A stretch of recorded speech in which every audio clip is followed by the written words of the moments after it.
Dan il-programm huwa mwassal lilkom minn Revlon.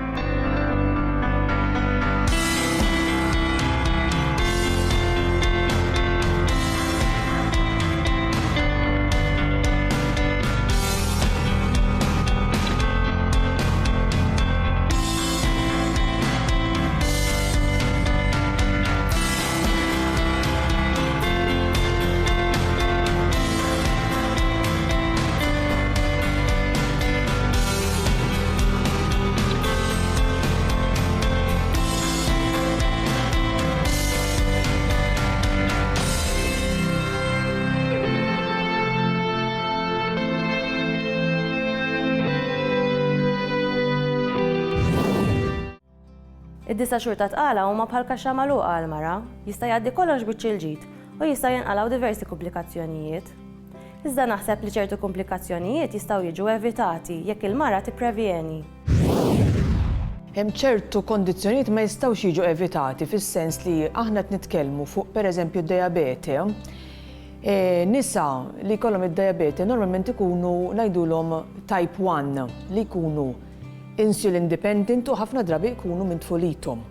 Jiġifieri dik ma tistax tevita id-diabete fit-tqala, imma dawn it-tfajliet nisa li jiġu biex jinqabdu tqal illum hawn ħafna edukazzjoni u hemm ħafna tobba speċi speċjalizzati fuq din il-kondizzjoni. Importanti ħafna li jsir il-kontroll tat-zokkor ikun perfett fi żmien il-konċepiment u fl-ewwel ġimgħat għax nafu li dan jevita ċertu difetti fit-tarbija. Ovvjament importanti li l-zokkor ikun kontrollat mbagħad matul it-tqala kollha. Fir-rigward tal-pressjoni, ċerti affarijiet nistgħu nevitawhom, pereżempju nafu li ħanitkellmu fuq il-piżejjed u mbagħad nafu li dak jgħin ukoll il-pressjoni u li l-pressjoni tkun kontrollata bil-pinnoli. Se niffukaw issa dwar l-obeżità. Nafu kemm din tista' twassal għal problemi ta' saħħa. Mara obeża issiba diffiċli aktar biex tinqabad tqila minn mara li jkollha l-piż ikkontrollat. Hemm obeżità u hemm obeżità. Nafu li hemm tip ta' obeżità li ngħidula qisha obeżità tajba fejn l-obeżità tkun konċentrata aktar mal-ħibs. U mbagħad hemm obeżità ngħidula ħażina fejn ikun hemm obeżità taż-żaq u dak huwa tipo ta' piż ħażin.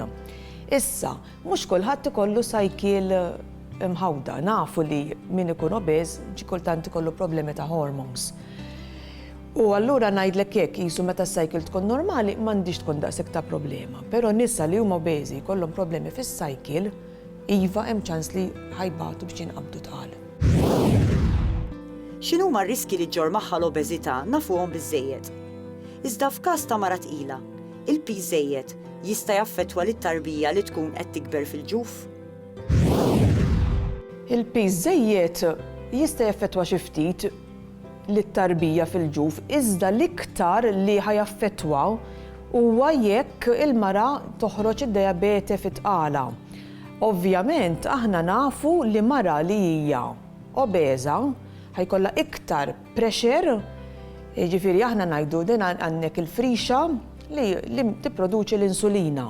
Mela mara li hija obeża għandha bżonn ċertu ammont ta' insulina. Waqt it-tqala ħajkollha bżonn iżjed. Mela allura il-frixa tagħha taf ma tlaħħaqx. Mela allura għandek iktar riskju li ħajħorġilha d-diabete. Però mara obeża li tikkontrolla d-dieta u tiekol sew u ġieli kellna pazjenti li jżommu l-istess piż matul it-tqala kollha, allura dawk ma jkollhomx problemi esaġerati li ħajmorru għat-tarbija. Waqt it-tqala nafu kemm importanti li l-mara tiekol kemm u kif suppost. Għalhekk mara bi problema ta' piż żejjed għandha timxi mar-rakkomandazzjonijiet li jagħtiha t-tabib. Mela id-dieta tal-mara tqila għandha tkun waħda kemm jista' jkun varjata fejn jiġi konsmat ngħidulu ftit minn kollox bħala laħam, ħut, proteini, dairy products, ħaxix, frott u anke xi ftit karboidrati. Ovvjament meta l-mara tkun obeża għandha toqgħod attenta kemm jista' jkun biex naqqas il-konsum ta' ngħidulhom kaloriji fil-vojt fejn jidħlu ħelu, ċikkulati, kejkijiet, aġġin u ħafna ħobs. Sfortunatament insibu li hawn ħafna nisa li jkollhom ngħidulek pereżempju għax jiena ma nħobbx ħaxix, ma nħobbx frott. Allura id-dieta tagħhom tkun daqsxejn fqira. Għax imbagħad ovvjament ħajduru għal aġin, ħobs u affarijiet ta' dak it-tip. Tikka aktar dwar saħtek. Proteina li nsibuha fil-ħalib tal-omm tgħin biex issaħħaħ is-sistema immunitarja tat trabi u tipproteġihom b'mod partikolari kontra l-infezzjonijiet li trabi jistgħu jieħdu mill-isptar. Infezzjonijiet li trabi ta' twelid jistgħu jieħdu mill-isptar stess jinkludu il-pneumonja, infezzjonijiet fil-bużieqa tal-awrina u l-meningite. B'hekk, il-ħalib tal-omm huwa l-ideali biex jibda joffri protezzjoni li trabi u jisaħħaħ is-sistema immunitarja tagħhom. Tikka aktar dwar saħtek għada.